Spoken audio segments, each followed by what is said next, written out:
radiasi elektromagnetik itu kan memiliki nama-nama ya, nama-nama deretan radiasi elektromagnetik itu punya nama itu berdasarkan rentang panjang gelombangnya ya.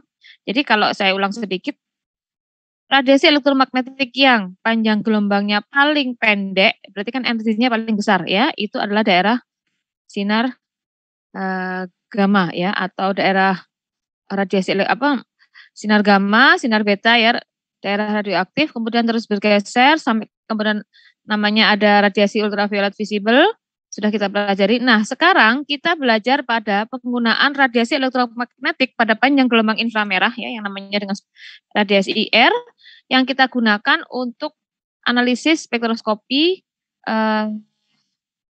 pada senyawa organik ya. Ini yang akan kita bahas bahwa sebenarnya pada spektroskopi inframerah itu digunakan pada senyawa organik gitu ya. Kalau pada senyawa anorganik susah sekali, nanti Anda akan tahu kenapa sih kita tidak bisa melakukan analisis menggunakan senyawa anorganik menggunakan spektroskopi inframerah gitu ya. Baik. Nih, sebentar.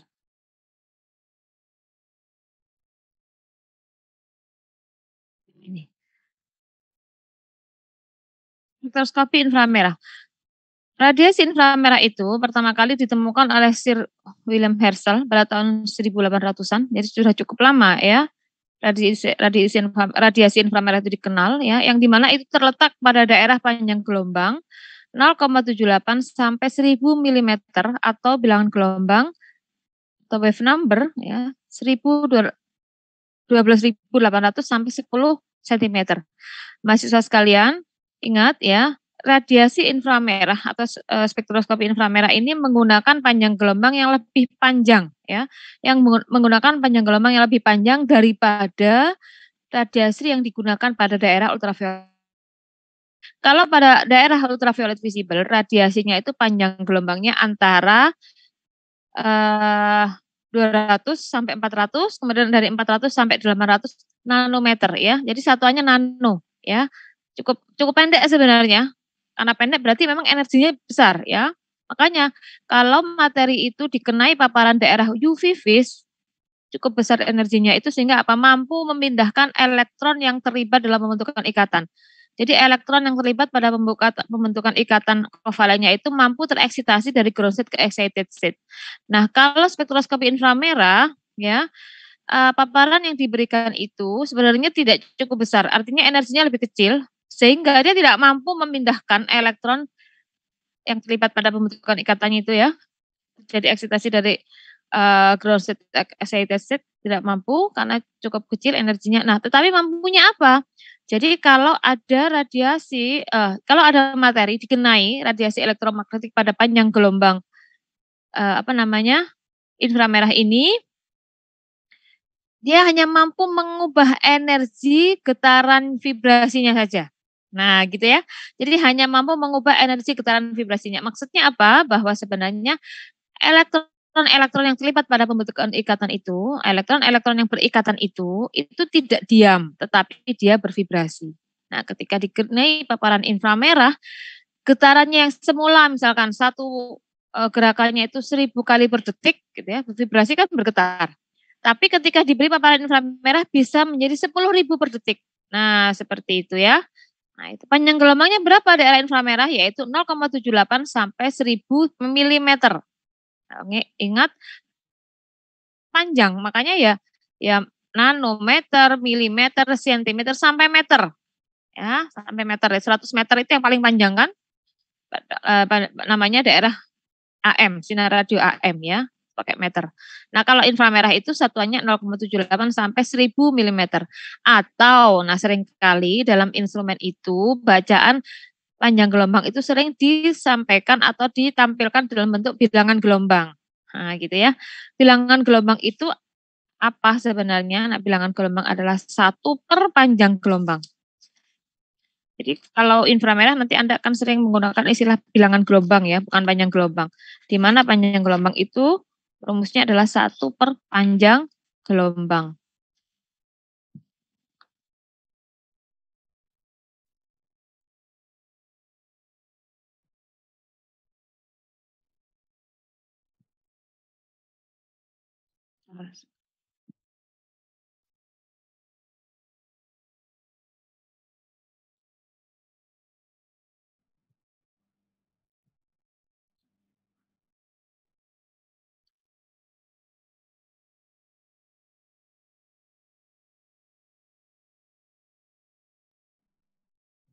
Baik. Sip. Iya.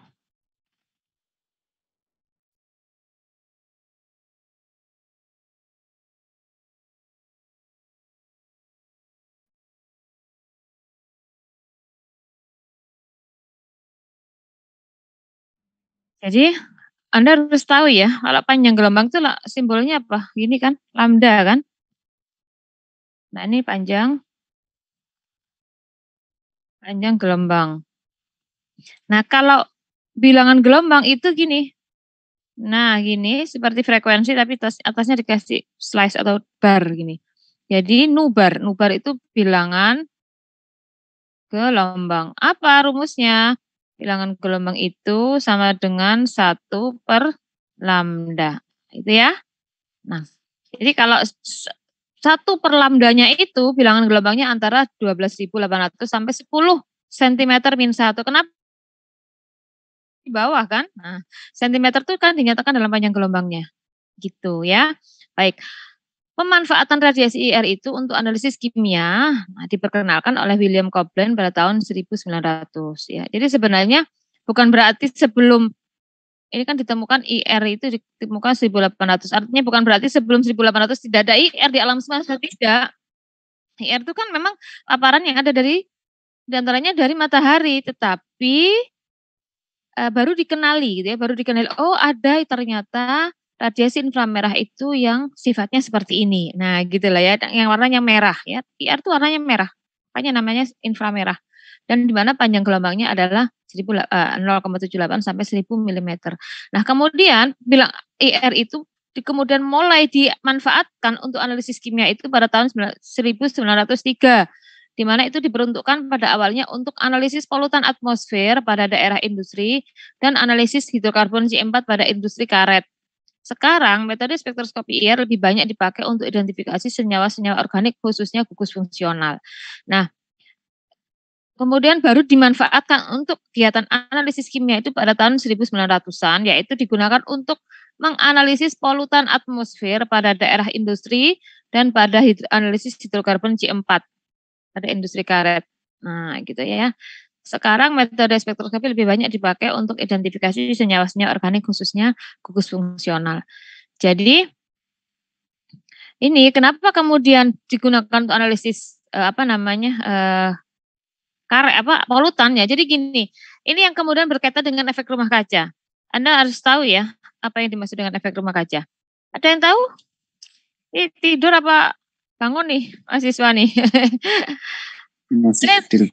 Alhamdulillah baik. Coba disebutkan apa itu analisis apa itu efek rumah kaca? Ada yang tahu? Coba disampaikan saja, siapa sebut nama? Siapa? Ada yang tahu efek rumah kaca? Anda sering kan? Saya kira sudah sering dengar ya efek rumah kaca ya. Ayo, apa tuh? Masa nggak tahu? Harus tahu lah. Mahasiswa, apalagi mahasiswa kimia. Apa yang dimaksud dengan efek rumah kaca?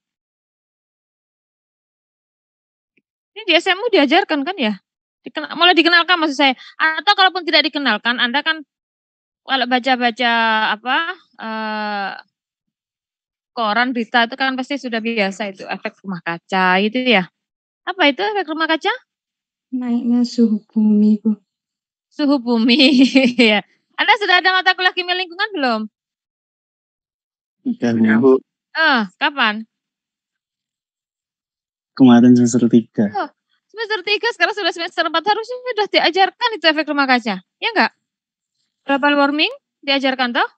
Iya, Bu. Nah, terus apa efek rumah kaca? Terperangkapnya panas, Bu. Kenapa ada terperangkap panas? Betul. Efek rumah kaca. Terperangkap panas karena apa makna efek rumah kaca? Ini harus tahu ini. Waduh. Harus tahu ini. Ayo. Yang jelas menjelaskannya. Sinar matahari tertangkap atmosfer gas di bumi, Bu. Ya, sinar matahari yang mestinya keluar, ketika sinar matahari itu masuk ke bumi, ya, kemudian ada aktivitas, ya, ada aktivitas, kemudian dipantulkan kembali kan, mestinya dia keluar dari kembali ya, keluar dari bumi ini, tapi dia terperangkap. Kenapa terperangkap? Karena diserap oleh polutan-polutan, gitu kan? Jadi sinar matahari yang masuk ke bumi itu kan dipantulkan kembali, artinya dipakai untuk aktivitas dan sebagainya, itu kan sebagian dipantulkan kembali, ya. Ketika dipantulkan kembali itu mestinya dia keluar angkasa saja. Tapi karena di permukaan atmosfer itu banyak senyawa-senyawa polutan, sehingga dia mantul lagi balik ke bumi. Yang makanya polutan-polutan itu namanya seperti kaca. Efeknya seperti efek kaca. Jadi dia memantulkan kembali. Makanya efek rumah kaca. Jadi yang berfungsi sebagai kaca itu siapa? Apa? Polutan-polutan ini. Nah, gitu ya. Nah, polutan-polutan ini ya termasuk CH4, CO2, CO ya, gas-gas polutan itu yang ketika berada di luar angkasa, ketika berada di atmosfer kita ini dia ada di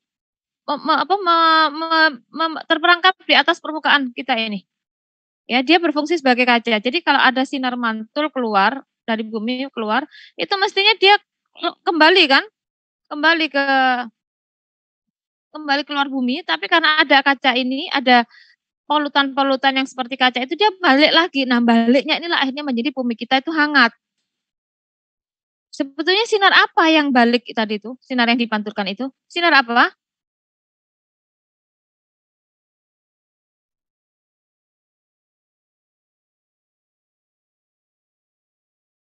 Nah, jadi gini, ini permukaan bumi ya, di sini ada pabrik ya, ada pabrik ya. Dan di sini juga ada hewan ternak. Aduh, gimana gambarnya hewan ternak ini? Kayaknya 4. Ini ada manusia, aktivitas ya. Nah, ini ada atmosfer kita.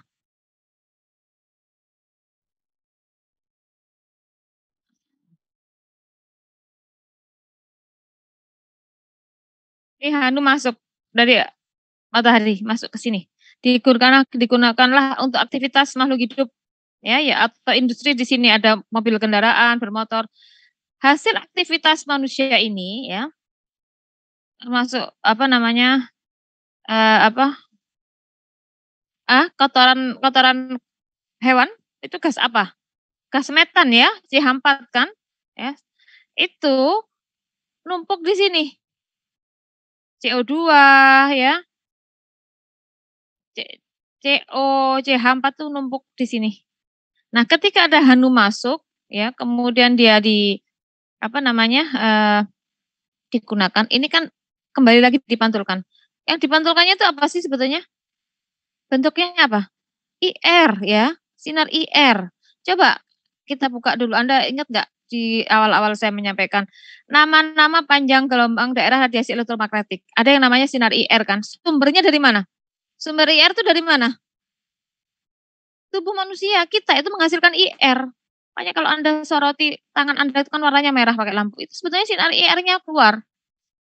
Ya. Nah, aktivitas kita itu kan manusia, aktivitas di bumi itu kan menghasilkan IR. Jadi UV yang masuk ya, matahari sinar energi yang masuk, radiasi elektromagnetik yang masuk diantaranya termasuk apapun itu ya, kemudian digunakan aktivitas manusia, dikeluarkanlah itu dalam bentuk IR. Nah, IR itu mestinya keluar kembali keluar gini atmosfer. Nah, gini keluar. Mestinya IR itu keluar gini. Tapi ini tidak bisa. Kenapa tidak bisa? Karena di atas bumi ini, di permukaan atmosfer banyak polutan-polutan itu. CO2, CO, CH4 ya. Terus kenapa? Dia justru memantulkan kembali. Dia menyerap kemudian memantulkan kembali. IR-IR yang mestinya keluar. Sehingga apa? IR-nya balik lagi ke bumi. Nah, balik lagi ke bumi lah ini makanya membuat hangat, global warming. Paham ya? Paham? Sampai sini. Nah, seperti itulah efek rumah kaca. Jadi polutan-polutan yang di udara itu berefek seperti kaca. Dia memantulkan kembali sinar IR yang mestinya keluar, tapi dia balik lagi ke bumi sehingga menjadi hangat. Bukan berarti kemudian efek rumah kaca itu karena alam kita ini sudah sudah banyak bangunan-bangunan menjulang tinggi yang itu kaca-kaca semua ya, bukan ya. Jadi karena, itu tadi adanya polutan-polutan itu di mana itu ketika di atmosfer itu berfungsi seolah-olah seperti kaca yang memantulkan kembali sinar yang mestinya keluar, tapi harusnya harusnya keluar tapi masuk kembali ke bumi. Nah, sinar apa sebenarnya itu? Sinar IR. Kenapa sinar IR? Karena aktivitas manusia itu menghasilkan IR, makanya semakin lama semakin panas. Aktivitas kita kan semakin besar, jumlah manusia di bumi juga semakin banyak. Nah, itulah ya akhirnya dikenal dengan efek rumah kaca. Nah, itu dikenal pada nah, kemudian apa ini? Nah, itu Goblen tahu bahwa sebenarnya polutan-polutan itu ternyata dia mampu menyerap sinar IR. Makanya kemudian sinar IR itu digunakan untuk melihat kadar polutan di atmosfer. Kalau serapan terhadap sinar IR-nya tinggi, maka berarti otomatis polutan yang ada di udara kita juga semakin besar. Nah, itu loh ya. Oke, sambungnya ke sana. Nah, sinar inframerah biasanya dibedakan menjadi 3 dalam tabel berikut. Jadi IR itu di mana kalau di sini disebutkan 0,78 sampai 1000 milimeter atau 12.800 sampai 10 senti itu kalau digolongkan itu ada 3 yaitu daerah near, middle, dan far ya. Near itu daerah dekat ya. Dekat itu berarti panjang gelombangnya berapa? 0,78 sampai 2,5. Ini mikrometer ya. Middle itu sekian, far itu sekian. Kemudian bilangan gelombangnya berapa? Nah, ini. Ini tinggal mengikuti aja bilangan gelombangnya. Ya. Gelombangnya tinggal mengikuti. Mengikuti maksudnya tinggal dibagi aja 1/0,78 itu berapa? 1/2,5 itu berapa? Nah, nanti tapi ini satuannya pindah ke senti dulu ya. Ke senti dulu. Nah, kalau bilangan gelombang itu satuannya senti. Nah, kemudian ini maksudnya dekat jauhnya terhadap apa? Terhadap visible ya, terhadap visible kita, visible ya yang kelihatan. Berarti terhadap visible ya. Nah, ini 0,78 near-nya dekat dengan visible. Gitu ya. Ini jauh. Seperti itu. Nah, sekarang kita kembali ke yang tadi. Sebetulnya apa sih yang terjadi ketika materi itu dikenai paparan IR gitu ya? Apa yang terjadi? Kalau pada paparan radiasinya itu dalam daerah UV, maka terjadi transisi elektronik, yaitu elektronnya yang terlibat dalam pembentukan ikatan kovalen itu bisa pindah ya, pindah dari ground state ke excited state, baik itu ikatannya pi, ikatannya sigma maupun elektron dalam elektron non bonding atau elektron bebas ya. Nah, itu pindah ke P star, sigma star gitu ya, Anda masih ingat. Nah, sekarang kalau IR itu bagaimana? Karena radiasi IR itu energinya lebih kecil, maka dia tidak mampu mengeksitasikan transisi elektroniknya pada elektron pada ikatan-ikatannya itu. Itu cukup besar energinya. Terus bagaimana? Nah, ternyata mampu mengubah frekuensi getarannya saja. Nah, gitu loh. Terus sebelum kita sampai pada pembahasan pindahnya atau perubahan frekuensi getaran, kita pahami dulu bahwa sebenarnya ada apa sih dengan ikatan-ikatan itu kenapa bisa bergetar gitu ya. Jadi atom-atom dalam molekul itu sebetulnya tidak diam ya. Jadi kalau kita pahami ikatan kimia itu tidak diam ya. Jadi ikatan itu yang ada pada sebuah molekul itu tidak diam ya. Atom-atom dalam molekul itu tidak diam. Saya sebut apa sih yang dimaksud dengan molekul? Apa? Kalau atom Anda tahu ya. Atom tahu ya. Bagian dari unsur kan yang sudah paling kecil ya. Atom ya. Nah, kalau molekul itu apa? Ayo cepat. Apa itu molekul? Ayo, definisi molekul itu apa?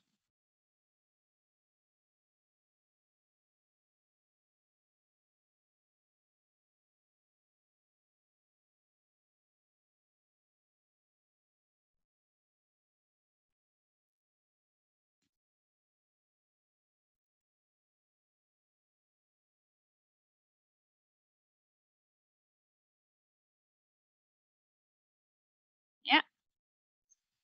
Apa molekul? Atom atau lebih. Iya. Sebentar. Gabungan 2 atom atau lebih ya.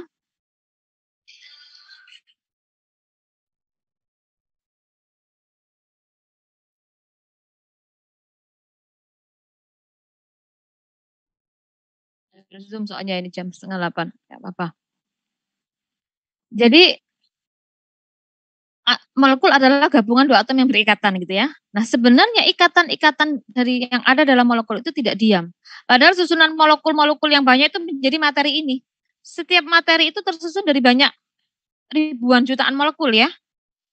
Air itu kan molekul air, ada berapa banyak molekul air dalam satu gelas? Banyak sekali. Dan setiap molekul itu ada banyak atom yang berikatan. Nah, setiap ikatan-ikatan atom itu, ya, setiap atom yang berikatan ternyata tidak diam, tapi dia bergetar. Ini jangan-jangan bergetarnya karena dia memang mengingat Allah ini. Kita kan nggak tahu ya, luar biasa subhanallah. Jadi bisa jadi karena memang berzikir kepada Allah. Karena pada prinsipnya ternyata ikatan-ikatan itu tidak diam tapi bergetar dengan frekuensi tertentu. Frekuensi itu satuannya detik ya. Jadi setiap detik itu dia bergetar beberapa kali gitu. Nah, ikatan kimia antara 2 atom itu ibaratnya dua bola pegas yang ibaratnya 2 bola yang dihubungkan oleh suatu pegas. Jadi kalau ada 2 atom, nah sekarang kita bahas ke struktur atomnya ya. Artinya kita coba deskripsikan setiap atom yang berikatan itu. Jadi kalau ada 2 buah atom yang berikatan dari suatu molekul, ya, atom-atom itu ibaratnya 2 bola pegas, ya, yang dihubungkan oleh 2 bola yang dihubungkan oleh satu pegas. Nah, gitu ya. Jadi ikatannya itu seperti pegas ini. Kemudian bila radiasi IR dilewatkan pada sebuah cuplikan, pada sebuah sampel, ya, di mana di situ ada banyak molekulnya, berarti di situ ada banyak atom yang berikatan, maka molekul-molekulnya dapat menyerap dan terjadilah transisi di antara tingkat vibrasi dasar ground state ke tingkat vibrasi tereksitasi. Nah, tadi sudah saya sampaikan bahwa ikatan itu tidak diam, tapi dia bergetar ya dengan frekuensi tertentu yang kemudian dikenal frekuensi ground state, vibrasi dasar ground state. Jadi tanpa ada tambahan IR pun dia itu sudah bergetar dengan frekuensi tertentu gitu ya. Gabungan atom-atom buya, ya sudah tercapai. Nah, jadi itu ya, ikatan itu tidak diam tapi bergetar. Nah, bergetar frekuensinya berapa? Frekuensi tertentu dan itu dikenal dengan frekuensi ground state atau vibrasi dasar. Nah, ya gitu ya. Nah, setelah ada paparan IR, maka vibrasinya berpindah tempat energinya. Atau semakin cepat lah ya, semakin besar energinya. Yang dikenal dengan vibrasi tereksitasi. Ya sama saja, jadi karena radiasi IR itu adalah energi, maka kalau ada molekul ketambahan energi kan dia energinya berlebih nih. Nah, lebihnya itu digunakan untuk apa? Digunakan untuk menggetarkan frekuensi vibrasinya saja. Karena kalau untuk mengeksitasikan elektron kan nggak mampu, terlalu tinggi kalau itu energinya. Cukup mengubah frekuensi getarannya. Nah, gitu ya, dikenal dengan vibrasi tereksitasi. Nah, contoh ikatan CH ya, CH ya. CH di mana? Apapun CH ya. CH itu kan ikatan yang paling semuanya saya kira kalau senyawa organik pasti ada CH-nya. Ikatan CH yang bervibrasi 90 triliun kali dalam 1 detik itu harus menyerap radiasi IR pada frekuensi sekian. Artinya kalau ingin CH itu yang semula kita tidak tahu berapa, tapi dia ingin bervibrasi sebesar 90 triliun kali, 90 triliun kali dalam 1 detik. Oh, saking cepatnya ya. Maka dia harus menyerap IR sebanyak frekuensi 9,0 10 13 Hz atau setara dengan 3000 cm/1 atau setara dengan bilangan gelombang 3000 cm/1. Kalau kita terjemahkan kembali, kalau gitu ikatan CH itu kalau mau bervibrasi 90 triliun kali harus menyerap pada panjang gelombang berapa? Ya sudah 3000 cm/1 ubah dulu ke panjang gelombang gitu ya. Terus gimana caranya ngubah? Ya kan tadi sudah saya sampaikan ya. Nu itu sama dengan 1/lambda. Kalau di sini diketahui 3000 cm-1, maka nah bisa kan? Tuh. Ini pindah kan? Pindah ke sini ya.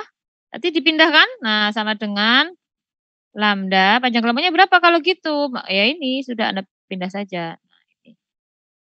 Nah, 3000, ini sudah 3 ya. Nah, cm-1. Dapatlah panjang gelombang lambda. Nanti lambdanya masih sentimeter kan satuannya. Ya udah ubah dulu kalau mau ke nanometer dan seterusnya. Nah, begitu ya. Baik, ada yang mau ditanyakan sampai sini? Saya kira belum ya, ini masih ini. Nah, sekarang ini. Anda sudah tahu bahwa sebenarnya atom-atom yang berikatan dalam molekul itu selalu bergetar ya, tapi tidak diam ya. Yang di mana level tingkat frekuensi getarannya disebut dengan vibrasi dasar, ground state ya. Penyerapan radiasi IR oleh molekul menyebabkan perubahan tingkat energi vibrasinya. Nah ini ya. Penyerapan radiasi IR oleh molekul itu menyebabkan perubahan tingkat energi vibrasinya dari elektron tersebut, dari elektron dalam molekul tersebut. Nah ini khususnya, nah sekarang Anda akan tahu berlaku untuk molekul yang mempunyai momen dipol. Nah sebenarnya tidak semua atom, nah sekarang ya sudah, tidak semua atom itu mampu menyerap IR, walaupun semuanya atom bergetar ya, tapi tidak semua atom itu mampu menyerap IR. Hanya atom yang, maaf, keliru saya ngomongnya, tidak semua molekul itu mampu menyerap IR. Harus molekul yang bagaimana? Harus molekul yang memiliki momen dipol. Harus memiliki molekul, harus diserap oleh molekul yang memiliki momen dipol. Nah, gitu ya. Nih, perubahan tingkat energinya. Ini kalau kita sederhanakan energi, level energi dari suatu elektron ya dalam molekul ya. Jadi ini saya kok malah bingung gambar ini. Coba gini aja, karena nggak sambung ini. Gini aja boleh. Ini saya gambarkan dulu gini ya.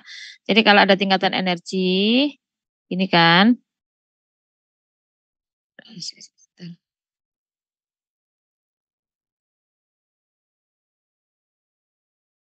Jadi tingkatan energi itu dari keadaan ground state, begini. Ini, ini tingkat energi. Misalkan begini ya, ini delta E ya. Nah, setiap satu tingkat energi itu ada level-levelnya, ada sub level energinya gitu. Nih, levelnya energi gitu ya. Nah, gini ya dari sub levelnya. Misalkan, nah kalau ada HANU gitu ya, HANU pada panjang gelombang UV gitu ya kan cukup tinggi energinya, dia pindahnya dari sini ke sini. Nah, dari sini ke sini ya. Pi ke P1 gitu kira-kira tingkat energinya. Nah, tapi kalau IR, hanunya itu IR, hanu energi ya. IR kan nggak mampu dia pindah ke sini. Maka gimana? Dari sini ke sini, dari sini ke sini, dari sini. Nah, ini saya sebentar.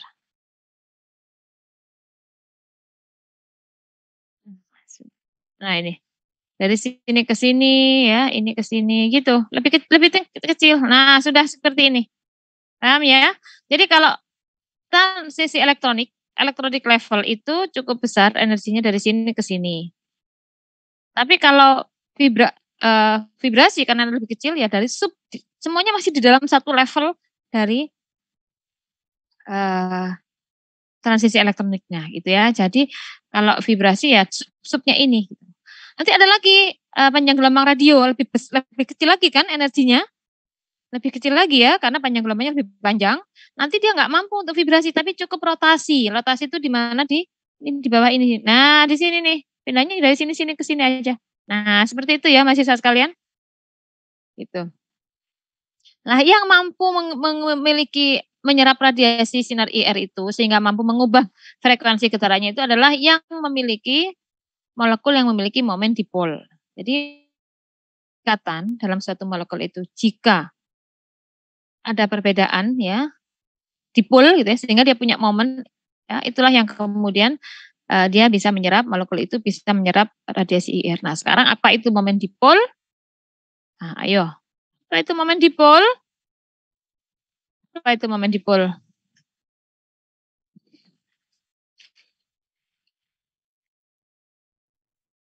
Ayo, apa itu momen dipol? Coba, apa itu momen dipol?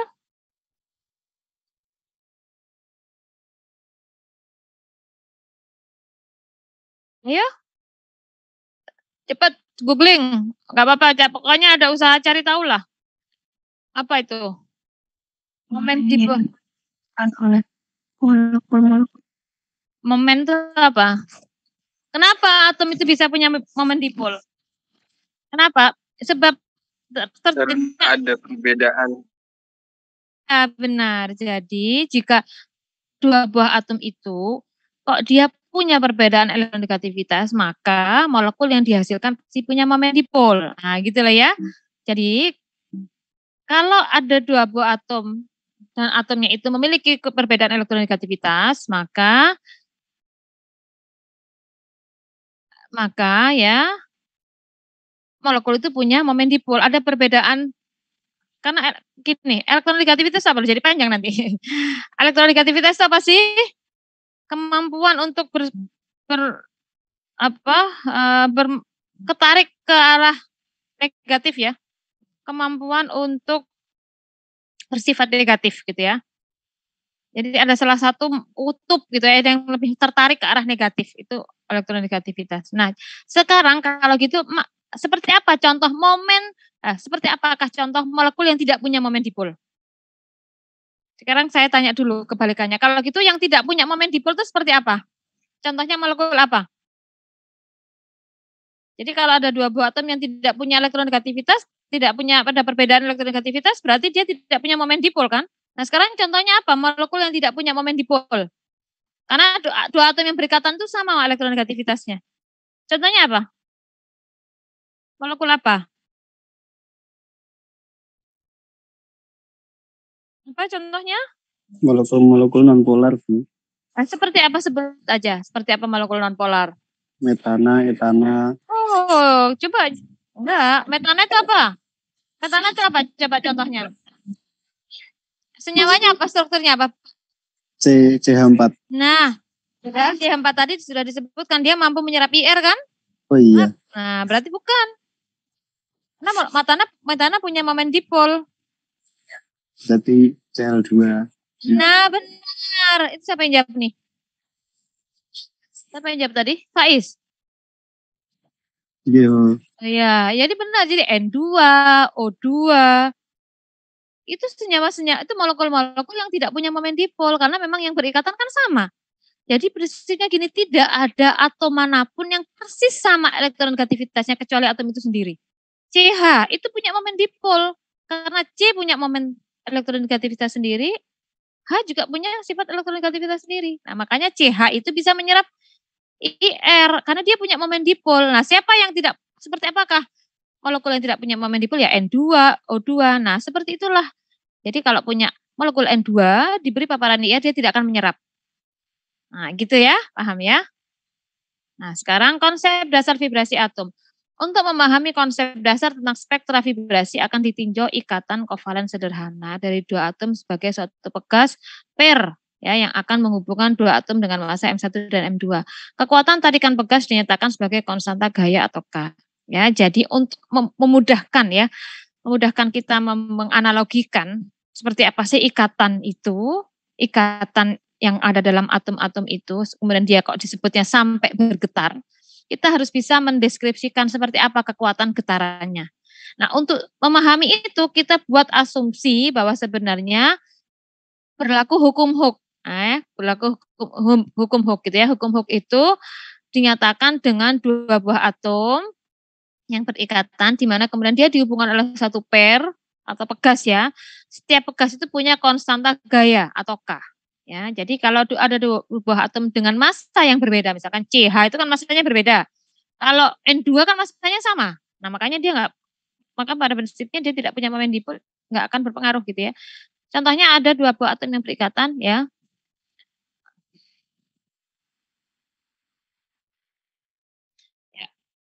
Contohnya ini ya, dua buah atom yang berikatan dan itu memiliki massa yang berbeda. Misalkan M1 dan M2 dia dihubungkan oleh suatu pair atau pegas.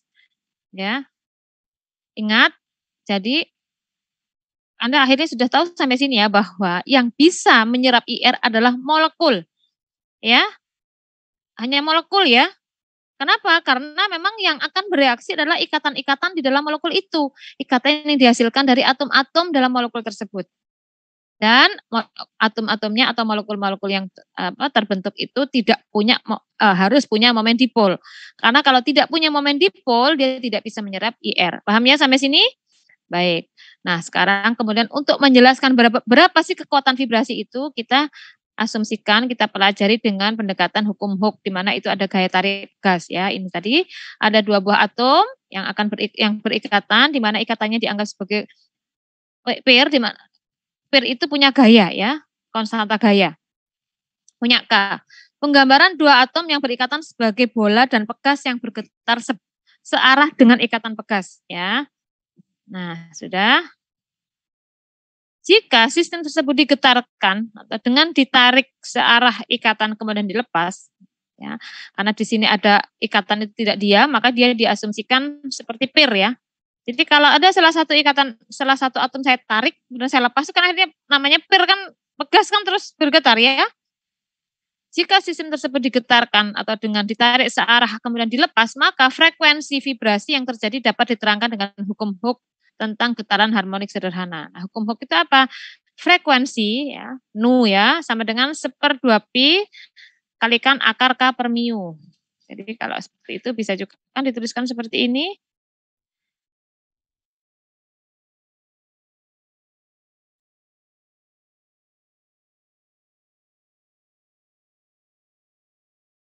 Mu ya. Ini pangkat setengahnya dikeluarkan ya. Akar itu pangkat setengah kan? Nah, ini dikeluarkan ya. Setengah pi akar K per mu. Ini rumusnya hukum Hooke. Ini sama dengan nu, sama dengan frekuensi. Nah, ini. Di mana mu adalah massa tereduksi kedua atom yang didefinisikan dengan persamaan berikut. Mu itu apa sih? Mu itu adalah M1 dikalikan M2 dibagi M1 plus M2. Mu dinyatakan dalam satuan massa atom sehingga dikalikan faktor 1 SMA 1,67 10 pangkat min 24. M1 dan M2 adalah massa atom 1 dan massa atom 2. Jadi misalkan nih, saya mau tahu getaran frekuensi dari CH4. Maaf, CH ya, enggak ada CH4, CH ya, karena 2 buah atom ya. Ini 2 buah, kita harus mengasumsinya 2 buah atom. Jadi kalau CH4 kan hanya ada 4. Nah, kita enggak bisa menentukan, kita harus hitungnya CH saja ya. Jadi kalau CH berapa mu-nya? Sudah C itu berapa? C16 ya. H1. Berarti 1, ini kalau CH ya. Misalkan CH. Maka ini 1 dikalikan 16 dibagi 17 kan? 17 ya. 17 itu dari 16 plus 1. Nah, berapa? Ya sudah nanti dihitung. 16 per 17 berapa? 0,99 berapa gitu. Itu mu-nya CH. Ya, di mana mu adalah massa tereduksi kedua atom yang didefinisikan dengan persamaan berikut. Sudah ya sampai sini.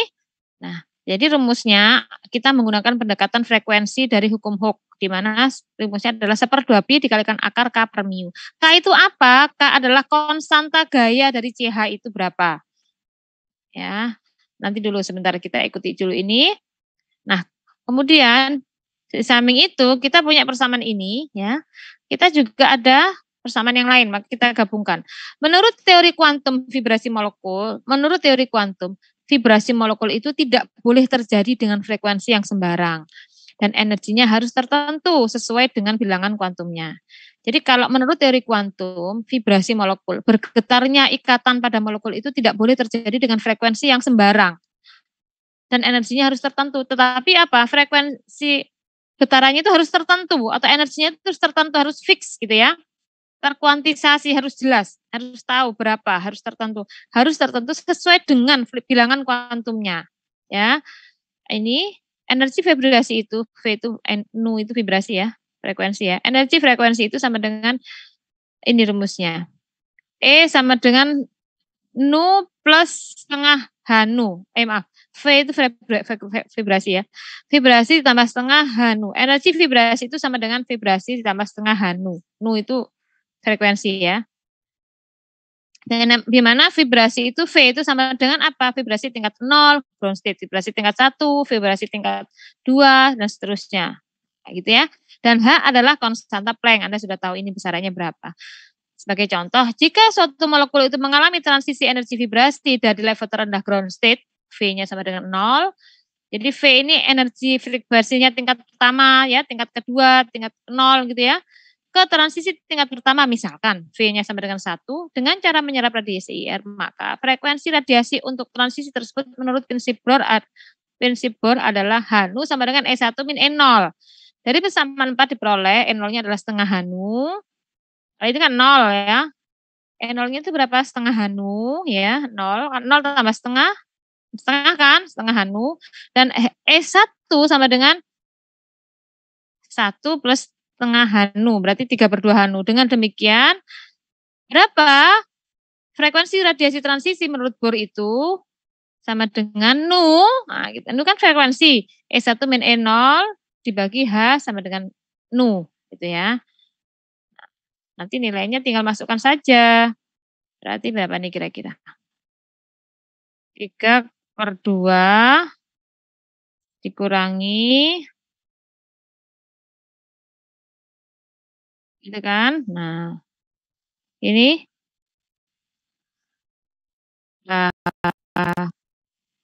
oh iya gini, oke, kemudian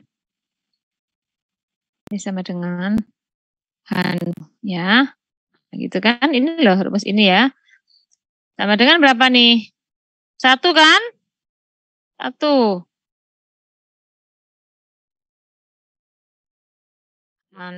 Nah kalau gitu ini 1 ya. Kalau itu nu itu berapa? Nu sama dengan keliru. Sebentar. Ya. Ini kalau pindah, saya coba menerjemahkan ini. Ini berarti ini turun ke bawah ya. Jadi 3/2, 1 nanti 1,5 dibagi H dengan nu, gitu ya? Ya enggak? Heeh. Nanti ini sama dengan 1. 1/H dengan nu. Nah gitu. Ini maksudnya yang terkuantisasi. Nah maka kita kembali ke sini. Jika ikatan antara pasangan atom ibarat gas berdasarkan hukum Hooke, maka nah ini. Nu sama dengan 1/2pi ya. Sama dengan akar K per mu ya, sama dengan 1/2pi. Nah ini. Nu sama dengan 1/2pi akar per mu ini loh. Ini dari mana? Ini tadi ya. Nih. Mana tadi rumusnya? Sampai sini. Nah ini loh. Kita kan sudah dikenalkan ini hukum harmonik sederhana itu apa sih ini? Atau ini kan bisa ditulis seperti ini. Nah kalau lebih rapi ini sudah dinyatakan ini. Frekuensi, jadi hukum Hooke itu nu atau frekuensi itu sama dengan 1/2pi akar K per mu. Yaitu sama dengan 1/2pi akar K, nah mu-nya dikeluarkan kan. Mu itu apa tadi? Ini kan M1 kalikan M2 dibagi M1 plus M2. Jadi seperti ini dibalik ya, karena ini asalnya per, ini dinaikkan. Nah ini rumusnya. Ini adalah rumus hukum Hooke frekuensi. K tetapan gaya untuk ikatan kimia. M1 dan M2 adalah massa dari atom-atom tersebut. Berdasarkan tinjauan secara mekanika kuantum, maka energi vibrasi adalah terkuantisasi, sehingga energi potensial molekul yang bervibrasi. Nah, kalau kita rupakan dalam bentuk energi potensial, maka seperti ini. Tapi kita tidak akan membahas energi potensial, kita akan membahas yang ini saja. Anda silakan fokus ke sini. Bukan ini juga, ini ya, yang ini kita akan bahas yang ini aja. Nah, ini. Ya, ini. Beberapa hal penting. Absorpsi terhadap radiasi inframerah dapat menyebabkan eksitasi elektron ke tingkat energi vibrasi yang lebih tinggi dan besar absorpsinya adalah terkuantisasi. Kita sudah tahu ya. Jadi absorpsi terhadap radiasi inframerah itu dapat menyebabkan eksitasi elektron ke tingkat energi vibrasi yang lebih tinggi dan besarnya absorpsi adalah terkuantisasi. Proses absorpsi spektra IR hanya dapat terjadi apabila terdapat perubahan baik nilai maupun arah dari momen dua kutub ikatan. Nah, tadi ya bahwa yang punya momen dipol itu kan dari polar, pol ya, kutub ya. Yang punya momen dipol itulah yang bisa menyerap IR. Oksigen seperti ini contohnya, ada N dan O itu kan punya momen dipol ya. Itu juga pasti akan bergetar. Oksigen memiliki elektronegatifan sehingga N merupakan molekul yang dipol. Jadi gini, oke. Kenapa sih kok ada elektron-elektron itu punya momen dipol gitu ya? Maaf kok elektron. Molekul-molekul itu punya momen dipol karena ada perbedaan muatan elektronegativitas ya tadi ya. Karena ada perbedaan elektronegativitas ya, kecenderungan untuk bermuatan negatif itu berbeda dari setiap atom yang berikatan. Sehingga karena berbeda ada salah satu atom itu tertarik ke salah satu kutubnya atau makanya ada momen dipol tadi. Jadi ada seolah-olah ada ketertarikan dari salah satu atom ke atom yang lain. Karena ada perbedaan elektronegativitas tadi, misalkan seperti ini. N dan O itu sifat elektronegativitasnya lebih besar mana?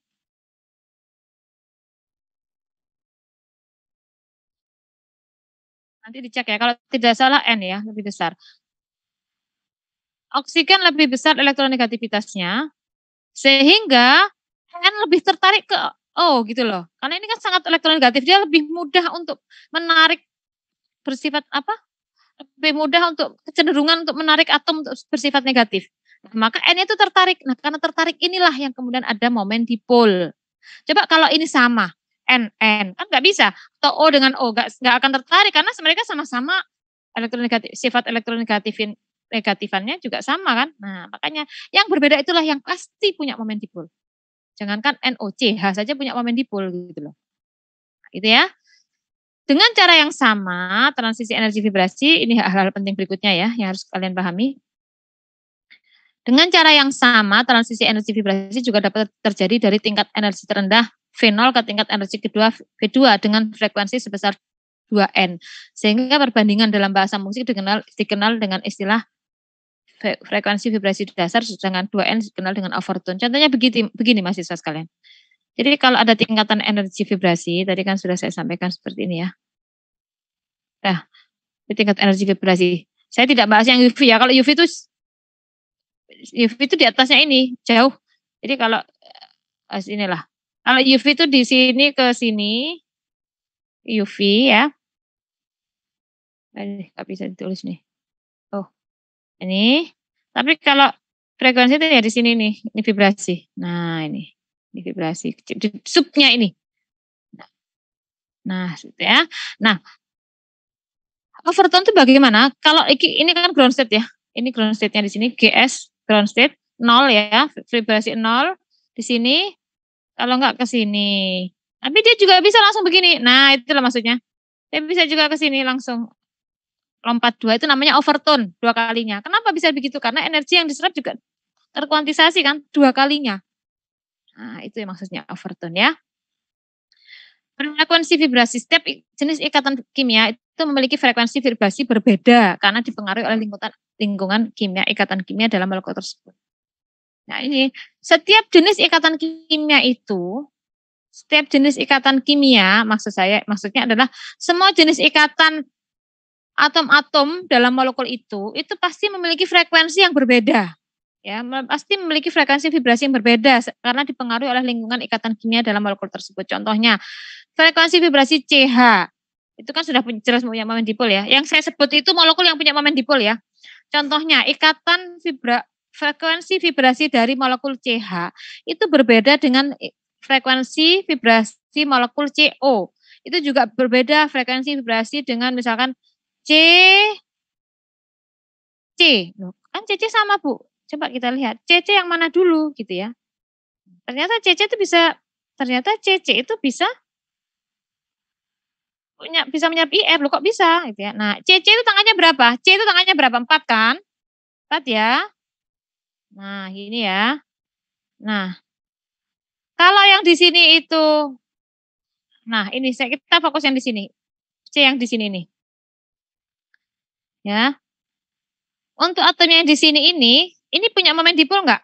Punya. Kenapa punya momen dipol? Iya, karena di sini yang atom C yang A ini, saya sebut nih A ya. Ini B. Yang A itu tangannya dia punya 2, digunakan ikat H. Yang satunya untuk C. Sedangkan di sini H semua. Tuh kan? Ini punya momen dipol ya. Tuh, ini punya momen dipol. Kenapa punya momen dipol? Karena lingkungan kimianya berbeda. C yang A dan C yang B lingkungan kimianya berbeda. Kenapa bisa berbeda? Iya, Karena C yang A, dua tangannya digunakan untuk mengikat H, satu tangannya untuk C. Otomatis kan C juga punya momen dipol, jadi pasti berbeda lah momen dipolnya, gitu loh ya maksud saya. Tapi kalau yang ini juga tiga tangannya untuk H semua. Paham ya sampai sini?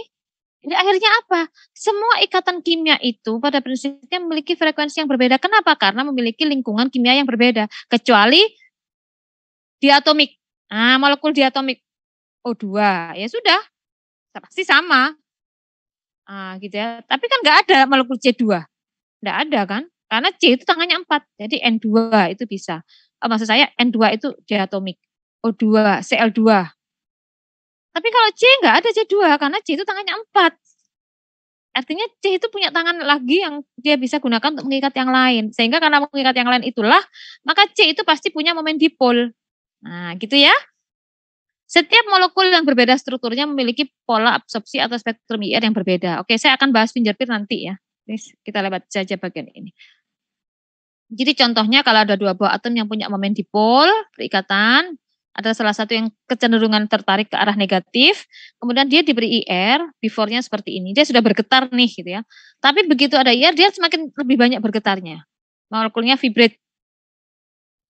Ya, bergetar. Nah, seperti ini. Baik, ada pertanyaan sampai sini?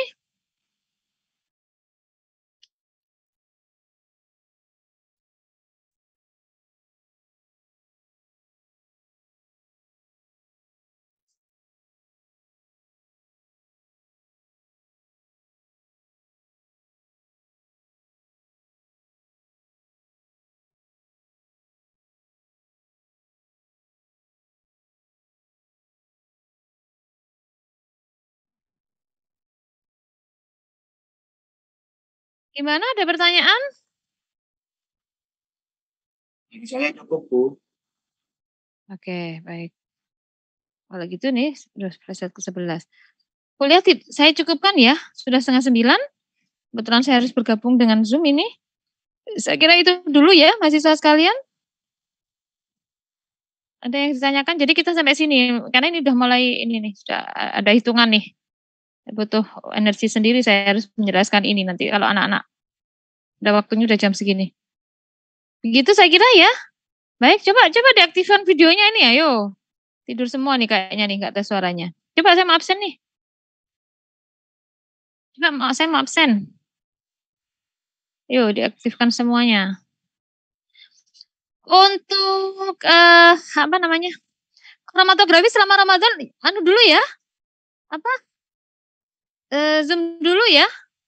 Gimana? Baik, Bu. Gak apa-apa ya. Nanti habis Ramadan, insyaallah habis Lebaran kita aktif lagi ya. Kita kan apa? Ramadan itu berapa kali pertemuan sih kayaknya? Berarti besok Jumat. Mungkin kayaknya cuma 2 kali lagi ya. Setelah itu kan libur nih. Udah masuk ke minggu ketiga Ramadan, biasanya sudah mendekati Idul Fitri, Lebaran sudah, ini udah libur deh. Jadi mungkin 2 kali lagi. Baik, coba saya coba cek. Coba diaktifkan ya. Banyak nih yang belum aktif nih. Imam, Anissa, Sintiana, Siska, Lisa.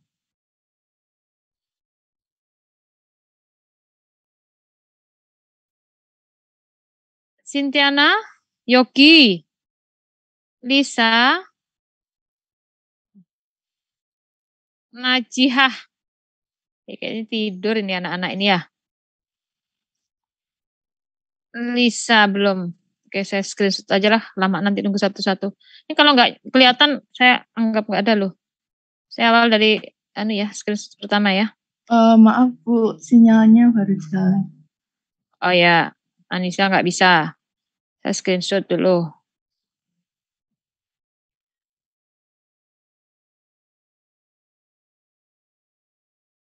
Kemudian Lisa sama Nuzila. Nuzila Rifah. Lisa, coba bersuara aja Lisa. Udah bisa sama Lisa sudah ya. Sama Nuzila. Oh, ini kemana? Ditinggal kemana ini? Ya, saya screenshot ya. Sekarang tinggal slide terakhir. Imam. Ayas. Imam, Ayas.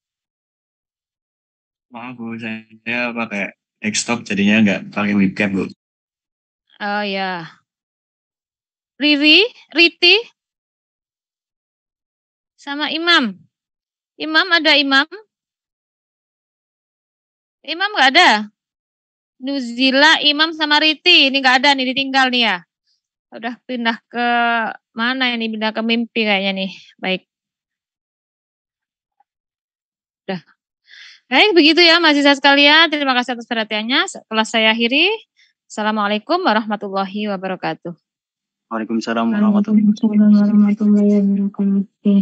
Terima kasih Bu. Kita sudah, kita cabut ya. Saya keluar ya. Baik.